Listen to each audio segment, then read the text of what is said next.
एक general case लेते हैं अपन, है ना? कोई रैंडम एक्सपेरिमेंट किया अपन ने, उसमें से कोई 2 इवेंट ले लिए, उसको अपन मॉनिटर कर रहे हैं, है ना? इवेंट ए और इवेंट बी। अच्छा, ये अपन इनको प्रोबेबिलिटी स्पेस में डिपिक्ट कर रहे हैं। इसका मतलब ये ब्लू एरिया जो है, इसकी वैल्यू क्या है? इसकी वैल्यू 1 है ना? ये प्रोबेबिलिटी ऑफ सैंपल स्पेस है बेसिकली, तो इसकी वैल्यू 1 है। अच्छा, आर्बिट्रेरीली, है ना, इनकी इवेंट ए और बी की, है ना, कोई भी प्रोबेबिलिटी एज्यूम कर लेते हैं अपन। तो इसकी प्रोबेबिलिटी जैसे मैंने, है ना, एज्यूम कर ली 2/5, और इवेंट बी, इसकी प्रोबेबिलिटी 1/3 रख लेते हैं, ठीक है? और जो ए इंटरसेक्शन बी है, ये इंटरसेक्शन बी हो गया, तो probability of A intersection B, इसको इसको भी आर्बिट्रेरली मैं सपोज 1/5 रख लेता हूँ, ठीक है? तो अब ऐसा करते हैं, है ना, अलग अलग इवेंट्स की प्रोबेबिलिटी अपन विजुलाइज भी करेंगे और उसको निकालते हैं अपन, ठीक है? तो जैसे ये इवेंट, है ना, इस इवेंट को अपन क्या बोलते हैं? नॉट ए, है ना, मतलब ए के अलावा सब कुछ। तो इसको यदि अपन विजुलाइज करें तो इसका कौन सा पोर्शन हो जाएगा? जो नॉट ए जो है, वो ये सारा पोर्शन हो गया, मतलब ए के बाहर का जितना पोर्शन है वो नॉट ए में आ गया, ठीक है? तो इसको प्रोबेबिलिटी ऑफ ए बार, है ना, या ए नॉट, है ना, नॉट ए, ये कितना आ जाएगा? 1 माइनस प्रोबेबिलिटी ऑफ ए, है ना, ए या तो होगा या नहीं होगा, तो ये कितना हो गया? 1 माइनस 2/5, ये 3/5 के बराबर, ठीक है? अच्छा, दूसरा देखते हैं, ए यूनियन बी, ठीक है? तो इसको सिंपल लैंग्वेज में हम क्या बोलते हैं? ए और बी, ए हो जाए या बी हो जाए, ठीक है? इसको वेन डायग्राम में यदि हमको विजुलाइज करना है तो ये कौन सा पोर्शन हो जाएगा? ए और बी, ये वाला पोर्शन हो जाएगा, है ना, या तो ए या बी। और इसकी प्रोबेबिलिटी अपन निकाल ही चुके हैं, probability of A union B, और ये कितना है? Probability of A plus probability of B minus probability of A intersection B. जो सेट थ्योरी वाला रिजल्ट है उसको यूं का यूं यूज कर रहे हैं, तो probability of A plus probability of B minus 1/5, है ना? ये वैल्यूज हमने एज्यूम कर रखी है किसी एक जनरल रैंडम एक्सपेरिमेंट के लिए। तो ये कितना आ जाएगा? तो ये हो जाएगा आपका 8/15। तीसरा देखते हैं, जैसे ए इंटरसेक्शन बी नॉट, ठीक है?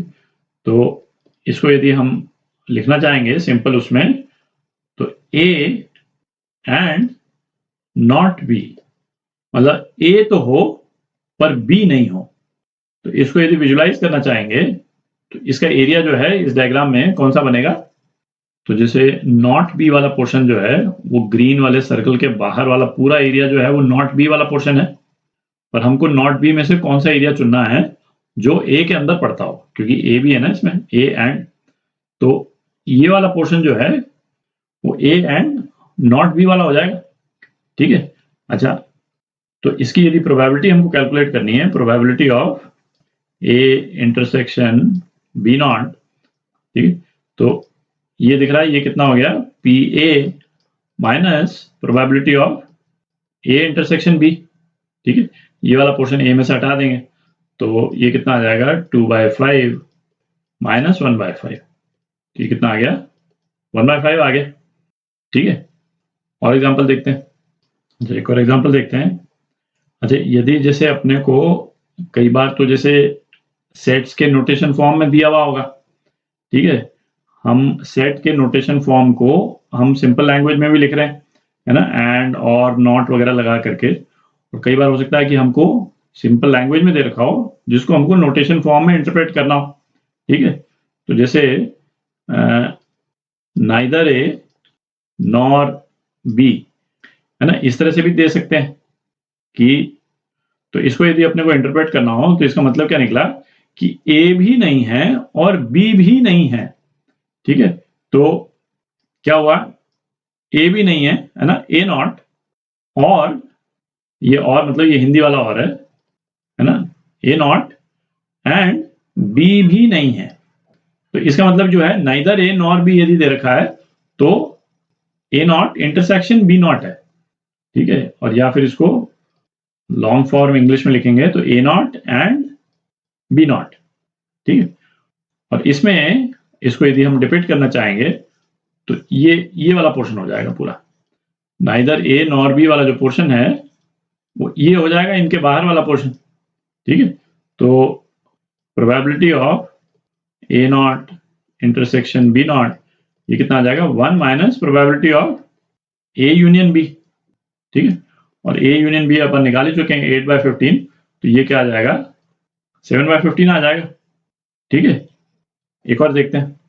अच्छा आप देखें यदि इस तरह से लिखा हो एग्जैक्टली 1 ऑफ आइदर ए और बी, तो इसको यदि हम सेट नोटेशन फॉर्म में लिखना चाहेंगे तो इसका मतलब क्या निकला कि या तो ए हो, अच्छा, और ए जब हो तो बी ना हो, है ना, एग्जैक्टली 1, क्योंकि इसमें कई इवेंट्स में ए और बी दोनों डिफाइंड हो जाते हैं, ठीक है। जैसे अपन ने किया था ना, भाई ए इवेंट को डिफाइन किया था इवन नंबर और बी इवेंट को डिफाइन किया था लेस देन 6, तो उसमें ए और बी वाले इवेंट में कई टर्म्स जो हैं, कई आउटकम्स कॉमन हो जाते हैं, पर हमको इस वाले केस में उन आउटकम्स को कवर नहीं करना, ठीक है।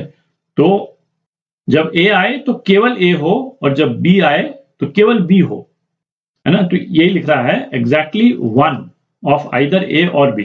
तो इसको यदि हमको सेट नोटेशन फॉर्म में लिखना होगा तो किस तरह से लिखेंगे, probability of A intersection B not, ठीक है। ये कौन सा पोर्शन है मैं डिपिक्ट करता जाता हूं, तो ये पोर्शन हो जाएगा ये वाला पोर्शन, आप देख रहे हैं, है ना, ए इंटरसेक्शन बी नॉट, ये अभी अपन देख चुके हैं, यूनियन, है ना। और ये यूनियन क्यों आ रहा है, ये यूनियन इस और के कारण आ रहा है, ठीक है। Union probability of B intersection A not, ठीक है, मतलब ए नहीं हो पर बी हो, तो ये कौन सा पोर्शन हो रहा है, ये वाला पोर्शन हो रहा है, ठीक है। तो ये वाला जो इवेंट है, इस वाले इवेंट की यदि हमको प्रोबेबिलिटी निकालनी है तो दिख रहा है, इसको केवल सेट नोटेशन फॉर्म में हम देख करके निकालेंगे तो थोड़ा सा, है ना, कॉम्प्लिकेटेड टाइप का टर्म लगता है, पर इसको यदि हम विजुलाइज कर लें तो बिल्कुल सिंपल, है ना, बिल्कुल क्लियर कट हमको दिखता है कि probability of A union B में से यदि हम ए इंटरसेक्शन बी हटा देते हैं तो ये आ जाएगा, ठीक है।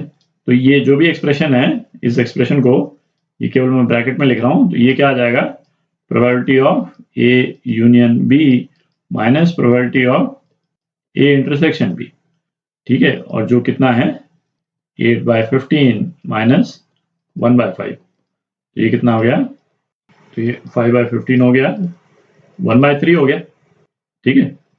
अच्छा और एग्जांपल देखते हैं, एक और फॉर्मुलेशन देखते हैं कि जैसे ओनली ए और नाइदर ए नॉर बी, ठीक है।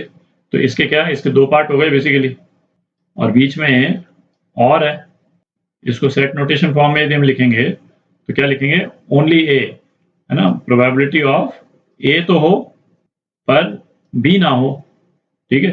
तो ए इंटरसेक्शन बी नॉट और, है ना, union neither A nor B, neither A nor B मतलब ए भी नहीं हो बी भी नहीं हो, तो ये इसके बाहर वाला पोर्शन हो गया। तो ए और बी में से हो तो केवल ए हो बी नहीं हो, और या फिर ना तो ए हो ना बी हो, ठीक है। तो नाइदर ए नॉर बी, अभी अपन ने देखा था क्या फॉर्मुलेशन था इसका, ए नॉट इंटरसेक्शन बी नॉट, ठीक है। तो इसको यदि वेन डायग्राम में हम शो करेंगे तो कौन सा हो जाएगा, तो ये जो पहला वाला पोर्शन है ये तो अभी अपन देख चुके हैं, ये वाला पोर्शन होता है, ठीक है। और ये जो दूसरा वाला पोर्शन है, ये वाला पोर्शन, ये बाहर वाला पोर्शन हो गया सारा, ये वाला पोर्शन हो गया, ठीक है। तो इसकी प्रोबेबिलिटीज तो अपन कैलकुलेट कर चुके हैं, है ना, आप चाहें दोबारा निकाल लें। तो पी ए इंटरसेक्शन बी, तो ये बेसिकली क्या है, मैं लिख देता हूँ, P A minus P A intersection B, है ना, P A intersection B not है बेसिकली, और यूनियन मतलब plus neither A nor B, तो ये कितना हो जाएगा 1 minus P A union B, ये बाहर वाला पोर्शन येलो वाला, तो ये कितना हो गया 2/5 minus 1/5 plus 1 minus A union B 8/15, तो ये कितना आ गया 1/5 प्लस 7/15 आ गया, तो ये कितना हुआ 15 10 हो गया 2/3। ठीक है, तो ये आपका आंसर। तो ये तो आप फील कर चुके होंगे कि कई केसेस में वेन डायग्राम के रूप में यदि हम प्रॉब्लम को विजुलाइज करते हैं तो उसको अप्रोच करना सिंपलर हो जाता है ना, थोड़ा इजी हो जाता है। अगले वीडियो में कुछ और एग्जांपल्स करेंगे इस तरह के। अच्छा, इस पे डिस्कशन खत्म करने के पहले है ना एक एस्पेक्ट और देख लेते हैं। अपन ने म्यूचुअली एक्सक्लूसिव इवेंट जो है वो किस तरह से डिफाइन किया था। तो म्यूचुअली एक्सक्लूसिव इवेंट्स अपन किसको बोलते थे, 2 और more events are said to be mutually exclusive if it is impossible for them to occur simultaneously। ठीक है, और एग्जांपल क्या हो गया, एक सिंपल एग्जांपल लें, है ना, अपन ने एक डाइस को रोल किया और सैंपल स्पेस जो है वो ये है 1 2 3 4 5 6। ठीक है, तो एक इवेंट जो है वो हम डिफाइन कर दें कि आउटकम जो है वो लेस देन इक्वल टू 2 है, और दूसरा इवेंट अपन डिफाइन कर दें कि आउटकम जो है वो ग्रेटर देन इक्वल टू 5 हो। तो इसमें जो एलिमेंट्स आ जाएंगे वो 1 और 2 आ जाएगा, और इसमें जो एलिमेंट आ जाएंगे है ना वो क्या आ जाएंगे 5 और 6, दोनों म्यूचुअली एक्सक्लूसिव है। ठीक है, साइमल्टेनियसली हो नहीं सकते। तो इनका वेन डायग्राम जो है वो किस तरह से बनता है, तो म्यूचुअली एक्सक्लूसिव इवेंट्स का वेन डायग्राम इस टाइप से बन जाता है। ठीक है, यहाँ पे तो प्रोबेबिलिटी ऑफ ए और बी जो है वो सेम आ जाएगी क्योंकि एलिमेंट्स दोनों में सेम है, नंबर सेम है, पर कोई जरूरी नहीं है हर इवेंट के केस में म्यूचुअली एक्सक्लूसिव इवेंट्स की प्रोबेबिलिटी सेम ही हो। तो अपन कोई जनरल केस ले रहे हैं, है ना, ये इवेंट ए, ये इवेंट बी, एक भी इवेंट इनमें कॉमन नहीं है। ठीक है, इसलिए कोई ओवरलैप नहीं है। तो इस वाले केस में जैसे probability of A union B, है ना, कि ए हो या बी हो, है ना, ए और बी का निकाल रहे हैं अपन, ए और बी, ए या बी आ जाए, तो इसका जनरल रिजल्ट जो है वो क्या होता था, P A plus P B minus P A intersection B. ठीक है, ये तो जनरल रिजल्ट है, पर इस वाले केस में पी ए इंटरसेक्शन बी 0 होता है। ठीक है, क्योंकि कोई भी कॉमन एलिमेंट नहीं है, ये एग्जांपल अपन ने देख ही लिया। ठीक है, तो probability of A union B क्या हो जाएगा, केवल probability of A plus probability of B. ठीक है, और म्यूचुअली एक्सक्लूसिव इवेंट्स के केस में यदि सेट फॉर्म में हम लिखें तो ए इंटरसेक्शन बी जो है वो क्या हो जाएगा, नल सेट हो जाएगा। ठीक है, इस टाइप से लिखते हैं, नल सेट हो जाएगा, और प्रोबेबिलिटी इसकी 0 है। Probability of A intersection B mutually exclusive event के केस में 0 है ना, क्योंकि कोई भी कॉमन एलिमेंट नहीं है। Number of elements in this set A intersection B, ये कितना है, 0 है। ठीक है, तो इसको ध्यान रखें।